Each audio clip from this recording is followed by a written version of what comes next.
지금부터 여러분의 통장에 일어나는 기괴한 마법을 폭로하겠습니다. 30년 전 서울의 아파트 한 채 값은 평균 1억 원이었습니다. 그런데 지금 그 1억 원을 들고 부동산에 가면 어떤 대접을 받을까요? 집 한 채는커녕 화장실 한 칸, 아니 딱 한 평 정도의 공간을 살 수 있을 뿐입니다. 숫자는 그대로 1억인데 왜 내 삶의 공간은 30분의 1로 쪼그라들었을까요? 이건 여러분이 게을러서가 아닙니다. 우리가 사용하는 화폐라는 시스템 자체가 설계부터 구매력 약탈을 목적으로 만들어졌기 때문입니다.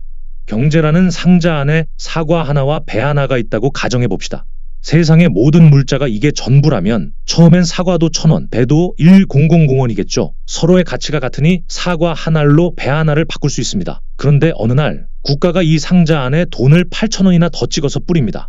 물건은 그대로인데 돈만 흔해진 거죠. 이제 사과는 7,000원이 되고 배는 3,000원이 됩니다. 배를 가진 사람은 기분이 좋습니다. 내 배값이 1,000원에서 3,000원으로 3배나 뛰었으니까요. 자산이 늘어난 것 같고 부자가 된 기분이 듭니다.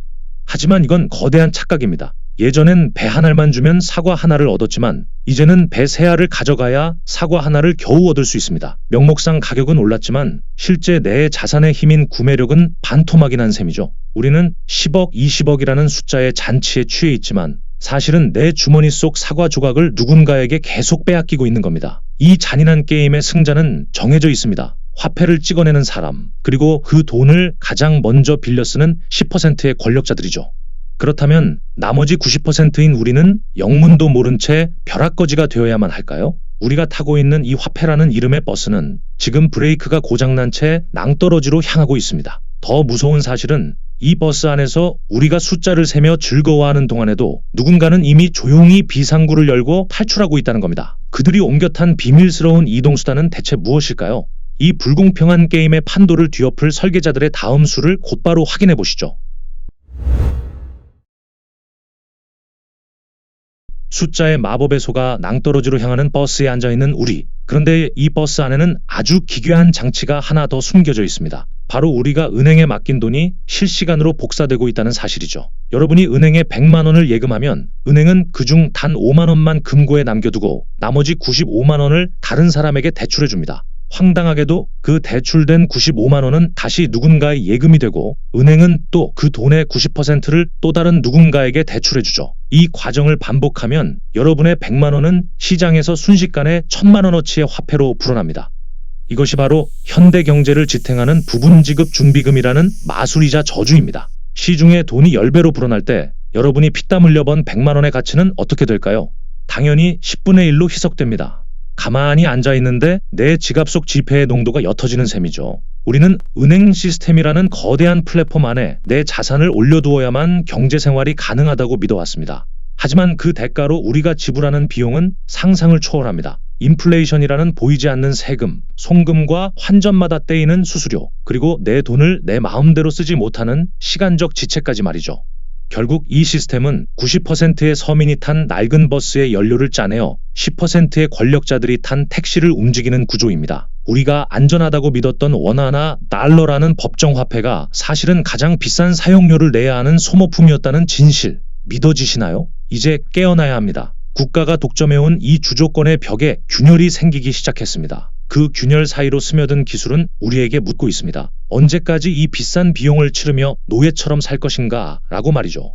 빅테크 기업들이 준비한 이 새로운 탈출구는 단순히 편리함을 넘어 국가의 권력 자체를 위협하고 있습니다. 주말에도 잠들지 않고 국경을 넘어도 수수료가 거의 없는 기적 같은 화폐 시스템. 그들이 설계한 이 디지털 신세계는 단순히 돈의 형태만 바꾸는 것이 아닙니다. 우리가 지금까지 공짜로 상납해온 가장 귀한 것을 다시 되찾아올 수 있는 기회를 제안하고 있죠. 그들이 노리는 진짜 황금이 무엇인지, 그리고 그 판도라의 상자가 열리면 우리 삶이 어떻게 뒤바뀔지 지금 바로 공개합니다. 지금까지 우리가 빅테크의 화폐 시스템을 쓰면서 참 편하다라고 느꼈던 순간들, 사실 그건 세상에서 가장 비싼 공짜였습니다. 우리가 송금 수수료 몇백 원을 아끼며 즐거워하는 동안 그들은 우리의 지갑보다 훨씬 거대한 것을 통째로 가져가고 있었기 때문입니다. 바로 여러분의 데이터라는 이름의 디지털 황금입니다. 여러분이 오늘 아침 어디서 커피를 마셨는지, 어떤 음악을 들으며 출근했는지, 심지어 몇 시에 주유를 하고 어떤 브랜드의 옷을 결제했는지까지 이 모든 일거수일투족은 데이터가 되어 실시간으로 포착됩니다. 과거의 은행은 우리에게 신분증 정도를 요구했지만 이제 AI와 결합한 스테이블 코인 시스템은 우리의 삶 전체를 프로파일링합니다. 우리는 이 데이터를 제공하는 것이 얼마나 큰 비용인지 인지하지 못합니다. 하지만 빅테크들은 이 데이터를 기반으로 막대한 비즈니스 모델을 세우고 우리가 상상도 못할 수익을 창출하고 있죠. 결국 우리는 인플레이션이라는 세금을 피하려다 데이터 주권이라는 더 귀한 자산을 통째로 넘겨주고 있는 셈입니다. 우리가 이 흐름을 인지하지 못한다면 화폐의 주인은 국가에서 빅테크로 바뀔 뿐 우리의 주머니는 여전히 구멍난 채로 남게 될 것입니다. 이제 우리는 당당히 요구해야 합니다. 내 데이터를 가져가는 대가로 그 수익을 나에게도 나눠달라고 말이죠. 화폐의 발행자가 가져가던 주조이익을 이제는 화폐의 사용자인 우리가 되찾아와야 하는 시대가 온 겁니다. 다행히 이 거대한 권력의 이동을 눈치챈 똑똑한 국가들은 이미 움직이기 시작했습니다. 특히 세계 패권의 중심인 미국은 이 기술을 단순한 결제 수단을 넘어 국가의 명운을 건 최종 병기로 변모시키고 있습니다. 비트코인을 비롯한 암호화폐 네트워크를 사이버 안보 자산으로 격상시키려는 미국의 이 치밀한 전략은 우리에게 충격적인 메시지를 던집니다. 그들이 왜 비트코인을 디지털 만리장성이라 부르며 선점하려고 안달이 났을까요? 이건 단순한 투자 수익의 문제가 아닙니다. 다가올 우주 시대와 사이버 전쟁에서 살아남기 위한 국가적 생존 전략이죠. 전 세계의 엘리트들이 물밑에서 준비 중인 이 디지털 핵무기의 실체와 그 속에서 우리 같은 개인들이 차지할 수 있는 마지막 기회는 무엇인지 그 놀라운 내막을 바로 이어가겠습니다. 미국이 비트코인을 사이버 핵무기라고 부르며 국가 안보 자산으로 법제화하려는 이유는 단 하나입니다. 바로 블록체인이 가진 물리적 방어력 때문이죠. 기존의 인터넷망은 성문이 있는 성벽과 같습니다. 해커가 논리라는 열쇠로 성문의 자물쇠만 따면 통째로 무너지는 구조죠. 하지만 비트코인 네트워크는 다릅니다. 벽돌 한 장을 쌓는데 수천만 원의 전기료를 쏟아부어야 하는 작업 증명 방식을 통해 성문 자체가 없는 거대한 만리장성을 구축했습니다. 이 성벽을 허물려면 적대국은 그들이 쌓아올린 에너지보다 훨씬 더 막대한 물리적 에너지를 일시에 투입해야만 합니다. 사실상 해킹이 불가능한 사이버 방공망이 탄생한 것이죠. 미국은 이제 이 난공불락의 네트워크를 우주통신과 차세대 국방 시스템의 핵심 기둥으로 세우려 합니다. 2026년 회계연도 국방수권법에 비트코인을 안보 자산으로 채택할지 여부를 결정하는 보고서 제출을 명시한 것은 결코 우연이 아닙니다. 달에 히토류를 선점하고 우주군을 창설하는 과정에서 적성국이 절대 건드릴 수 없는 무적의 통신망이 필요해졌기 때문입니다. 비트코인은 단순한 돈이 아니라 가치와 메시지를 동시에 실어 나르는 가장 안전한 메신저이자 방패라는 사실을 미국 엘리트들은 이미 간파했습니다. 이건 인류 역사상 가장 치열한 디지털 영토 전쟁의 서막입니다. 2100만 개로 한정된 이 자원을 누가 더 많이 선점하느냐에 따라 국가의 명운이 갈리게 됩니다. 미국이 채굴 하드웨어까지 자국산으로 바꾸며 순수 미국 주도의 네트워크를 만들려는 이유는 이 방공망을 뺏기는 순간 사이버 임진왜란과 같은 재앙이 닥칠 것임을 알기 때문입니다. 강대국들이 이토록 처절하게 디지털 영토를 확장하는 동안 우리 같은 개인들은 그저 구경꾼으로 남아야 할까요? 놀랍게도 이 거대한 안보 자산의 논리는 우리 손안에 있는 스마트폰으로도 이어지고 있습니다. 비트코인이 국가 간의 전략적 방패라면 우리 실생활에서 개개인의 구매력과 데이터 주권을 지켜줄 민간의 방패 또한 준비되고 있죠. 강대국들의 전유물이었던 이 거대한 흐름에 일반인들이 올라탈 수 있는 유일한 통로, 그리고 그 끝에서 파이코인이 그려낼 현실적인 반전 시나리오는 과연 무엇일까요? 그 마지막 퍼즐 조각을 지금 바로 맞춰보겠습니다. 비트코인이 국가적 차원의 사이버 방패라면 우리 개인들에게는 그 거대한 성벽 안에서 실제로 사용할 수 있는 디지털 화폐가 필요합니다. 여기서 우리는 파이코인이 지향하는 현실적인 지점에 주목해야 합니다. 파이코인은 비트코인이 증명한 복제 불가능한 가치와 스테이블 코인의 편리함, 그리고 빅테크가 독점했던 데이터 주권을 하나로 묶으려는 대담한 시도를 하고 있습니다. 값비싼 채굴기나 전문 지식이 없어도 전 세계 수천만 명의 평범한 사람들이 스마트폰 하나로 연결되어 스스로 네트워크의 벽돌을 쌓아 올리는 구조입니다.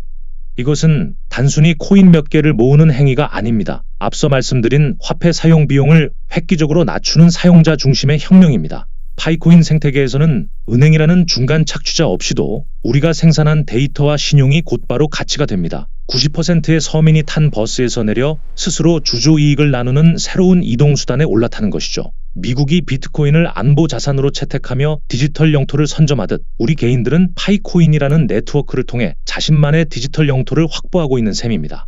결국 미래의 승자는 숫자에 속지 않고 시스템의 본질을 꿰뚫어보는 자의 몫입니다. 국가가 구매력을 약탈하고 빅테크가 데이터를 훔쳐가는 시대에 내 손 안의 스마트폰이 나를 지켜줄 강력한 방공망이 될 수 있다는 사실은 더 이상 공상과학이 아닙니다. 이 거대한 흐름은 이미 시작되었고 멈출 수 없는 파도처럼 우리를 향해 밀려오고 있습니다. 이제 마지막 질문을 던지겠습니다. 당신은 인플레이션의 파도에 휩쓸려가는 90%로 남으시겠습니까? 아니면 새로운 화폐 경제의 설계자로 거듭나시겠습니까? 비트코인이라는 거대한 성벽 위에서 파이코인이라는 깃발을 꽂고 당신의 소중한 구매력을 지켜낼 마지막 퍼즐 조각이 지금 당신의 손끝에 달려 있습니다. 그 역사적인 선택의 순간, 그 찬란한 결말을 향한 마지막 여정을 함께 마무리하겠습니다. 결국 이 모든 흐름이 가리키는 종착지는 명확합니다. 국가가 화폐를 찍어내 지갑을 털어가고 빅테크가 내 일상을 훔쳐 수익을 올리는 시대는 이제 종말을 고하고 있습니다. 비트코인이 국가의 안보를 지키는 거대한 만리장성이 되었다면 파이코인은 그 성벽 안에서 우리 개개인의 삶을 지탱할 실질적인 디지털 영토가 될 것입니다. 누군가는 스마트폰 화면 속의 숫자가 가짜라고 비웃을지 모릅니다. 하지만 30년 전 1억 원의 가치가 지금의 화장실 한 평으로 쪼그라드는 것을 목격하고도 아무런 대안을 찾지 않는 것이야말로 진짜 비극 아닐까요? 파이코인의 진정한 가치는 단순히 상장 가격에 있지 않습니다. 전 세계 수천만 명의 사용자가 서로의 신뢰를 담보로 구축한 이 네트워크는 그 어떤 중앙 권력도 함부로 침범할 수 없는 우리만의 사이버 방공망입니다. 내가 기여한 만큼 주조 이익을 돌려받고 내 데이터의 가치를 스스로 증명하는 세상. 이것이 바로 강대국들이 비트코인을 비축하며 준비하는 미래의 민간판 시나리오입니다. 90%의 사람들이 낡은 버스에 몸을 맡긴 채 낭떠러지로 향할 때 우리는 이미 손안에서 새로운 경제의 씨앗을 틔우고 있는 셈입니다. 이제 화폐는 더 이상 국가의 전유물이 아닙니다. 아이폰이 갤럭시보다 좋으면 가차 없이 옮겨가듯 우리의 구매력을 더 잘 지켜주는 화폐를 선택하는 것은 소비자의 당연한 권리입니다. 파이코인은 바로 그 권리를 실현할 가장 강력한 도구입니다. 복잡한 채굴기도 거창한 투자금도 필요 없습니다. 오직 이 거대한 시대적 흐름을 읽어내는 안목과 매일 한번 버튼을 누르는 부지런함만 있다면 당신은 이미 10%의 택시에 올라탄 승리자입니다. 기회는 모두에게 열려 있지만 그 열매는 오직 행동하는 자만이 맛볼 수 있습니다. 사이버 임진왜란이 터진 뒤에야 뒤늦게 방패를 찾으시겠습니까? 아니면 지금 바로 자신만의 만리장성을 쌓기 시작하시겠습니까? 숫자의 노예에서 화폐의 주인으로 거듭나는 이 경이로운 여정에 당신을 초대합니다. 당신의 스마트폰이 세상을 바꾸는 가장 강력한 무기가 되는 순간 새로운 부의 역사는 바로 지금 당신의 손끝에서 다시 쓰이기 시작할 것입니다. 지금까지 니콜라스였습니다. 시청해주셔서 감사합니다.